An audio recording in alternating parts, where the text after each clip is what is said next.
ចូលឆ្នាំថ្មីខ្មែរប្រុសស្រីឆាប់រូនរាំងរៀបចំផ្ទាំងចាំទទួលទេវតាឆ្នាំថ្មីអ្នកស្រុកស្រែអ្នកពីក្រុងកុំបងអងអីចូលឆ្នាំ3ថ្ងៃយើងជួបជុំគ្នាសូមជូនពរ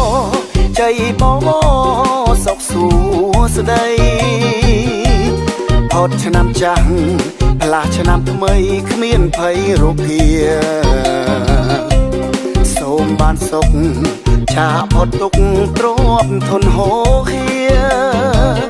សូមជោគជ័យដល់ជាតិខែមរាទួងឆ្ងាយចិត្តនាយសមុទ្រផុតជើងមេឆ្ងាយអណែដូចនៅចិត្តគៀងកិតអោរាជាកូនខ្មែរមិនភ្លេចទេពូជពងសាវតាដល់ប្រទេសណាចូលឆ្នាំតូចគ្នា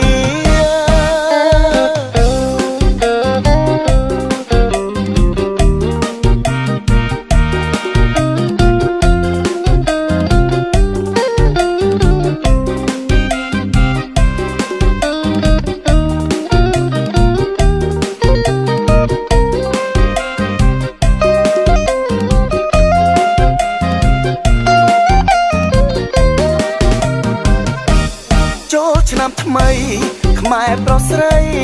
ឆាប់រូនរាំងរៀបចំផ្ទាំងចាំទទួលទេវតាឆ្នាំថ្មីអ្នកស្រុកស្រែអ្នកពីក្រុងកុំបងអងអីចូលឆ្នាំ3ថ្ងៃយើងជួបជុំគ្នាសូមជូនពរជ័យបងសុខសួស្តីផុតឆ្នាំចាស់ផ្លាស់ឆ្នាំថ្មីគ្មានភ័យរគាសូមបានសុខឆាផុតទុក្ខទ្រពធនហូរហៀសូមជោគជ័យដល់ជាតិខែមរាទួងឆ្ងាយចិត្តនាយសមុទ្រផុតជើងមេឆ្ងាយអណែដូចនៅចិត្តគៀងកិត